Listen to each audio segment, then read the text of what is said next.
I'm headed to the kitchen to celebrate Chinese American cuisine and tradition. Mother-daughter duo Hsiao-Ching and Meilee Riddle are the authors of Feast of Good Fortune, 75 recipes for a year of Chinese American celebrations from Lunar New Year to Mid-Autumn Festival and beyond. Welcome back to both of you.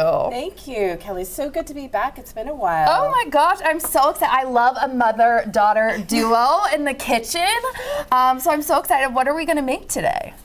Well, we have, it's winter solstice on the 21st, and so we're having some wonton soup. That is one of the things that we have during the solstice because it's winter time, and so you want something warming. And we have a gingery chicken wonton soup. So that ginger is a warming ingredient, and then the broth as well. Bone broth is actually really warming as well. Definitely. So we're going with that theme. But the other thing for solstice that we also have are these. They're glutinous rice balls. They're filled with different types of filling. These have black sesame in them, but it's like it's kind of like a mochi. Delicious. Like have you ever had mochi? Definitely. Or mochi ice cream, that kind of thing. But you eat that warm, and it's delicious. Okay. But we're gonna do wontons today. And Meilee's my expert here. She's gonna help you. Please teach me the ways. Go for it, Meilee. Okay, you have two different wraps, right? Yes, this one's the spinach wrap, I think. Yeah. This one's just the regular wrapper. So you kind of just have it in your hand, whichever wrapper you want to use. I'm gonna go green. It matches my shirt. Spinach. So go ahead and kind of dip your finger in the water, and you're gonna go along the edge. This is how you'll seal. Okay. And the water can just be like room temperature. It doesn't have to be. Yeah. Okay. And then we'll grab a little bit of filling. And what's in this filling? There's chicken in this filling. Some green onions, a little bit of soy sauce for seasoning, sesame oil. Okay. Yeah. Is that too much for my filling? A little bit too much. Okay, yeah, okay. So See, okay, there's an art to it. I don't want to mess up the process. Okay. Okay. So fold it over in half, Okay. and then seal all the edges. Kind of like a little pie crust-ish? Yeah. Okay. Beautiful. Once those are all sealed, you'll go back in the water, kind of get on one corner, and then fold this. Oh, wow. How did I do it different? I know. This way. There Okay, we go. and then am I twisting? What am I doing wrong? So you're gonna flip this way. Oh, wow. Perfect. So these wrappers, they're just store-bought, and you can buy, in fact, this Rose brand over here on our right is a local brand from Seattle, and they also have the Fortune Cookie Company, by the way, so if you ever do the tour.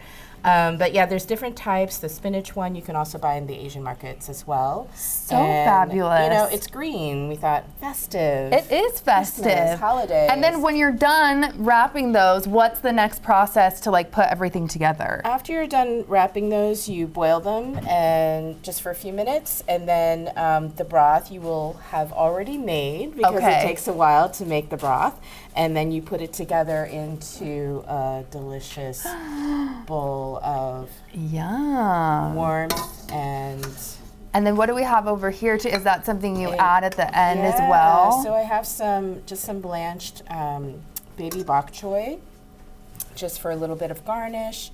We had some shiitake mushrooms in the broth as well. Yes. Are you a cilantro? I am. Okay, I love it. I know. They say it tastes like soap or something, but I'm all about it. So we have that, and then do you like spice? Hit me with the heat. Okay, this is very hot. I'm gonna hold this for you.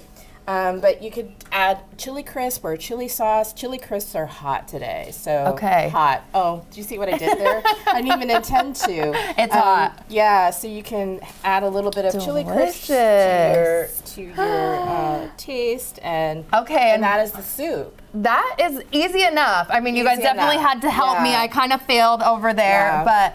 And how is this been mother-daughter duo? Like, did you both always love to cook and then just decided, okay, let's take this out on the road, tag team? Well, I've grown up surrounded by food my whole life, so it's definitely been a staple, and I think getting to do this project was just like having a physical manifestation of growing up and everything that was so meaningful to me.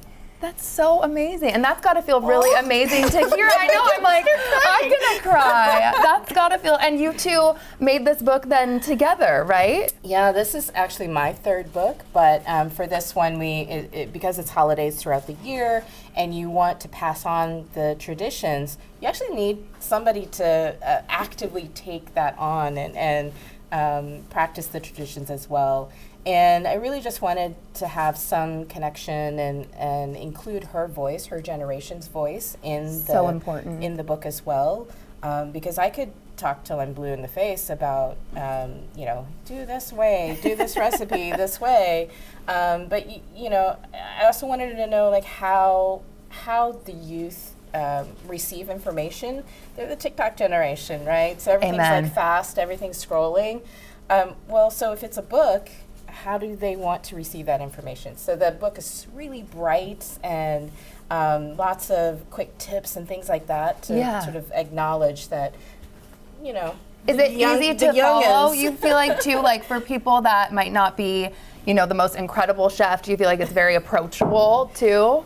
I'd definitely say so. I mean, after like going to all these different book events, we've been able to talk to so many people who are very at different levels of home cooking, and people have been like, yeah, I don't cook at all, and this is something that I'm able to cook. And I think especially as like, I'm 18 years old, I'm still kind of learning my way around the kitchen, and it's something that I know I can cook out of, so. And why do you love to cook with your mom so much? And before you answer, this is like 15 out of 10. This is so incredible. It's amazing. It's so flavorful. I can taste the ginger. The wontons are delicious. So why do you love cooking with your mom? Well, kind of like I said earlier, I mean, food has been such a big part of my life. It was such a big part of my family's like upbringing after they immigrated to the U.S. So it means a lot to be able to kind of carry on my family's traditions and be able to pass that not only to like my future family, but also just the friends and the people around me. And what are some of the other recipes in the book, if you don't mind, some other favorites? I mean, we're starting with Lunar New Year, which next year will be end of January. So we have dumplings and spring rolls and lots of different types of stir fries just throughout the book, depending on what the holidays are. But we also talk about things like Dragon Boat Festival, and where we have what are called rice tamales. Basically, it's sticky rice inside of bamboo leaves, moon cakes for Autumn Festival, things like that. So there's just a lot of different types of things, but you can cook any of the recipes any time of the year. You don't have to be held to the specific holidays. So that's the other thing I wanted to make sure people know, is that it's not just the holiday book. It's year round. It can be, but you can cook from it any time. Wow. Thank you to you both for being here. You literally almost made me tear up and think about, okay, my mom and I need to start cooking in the kitchen more. So thank you so much. New Day Northwest Kitchen is brought to you by Safeway.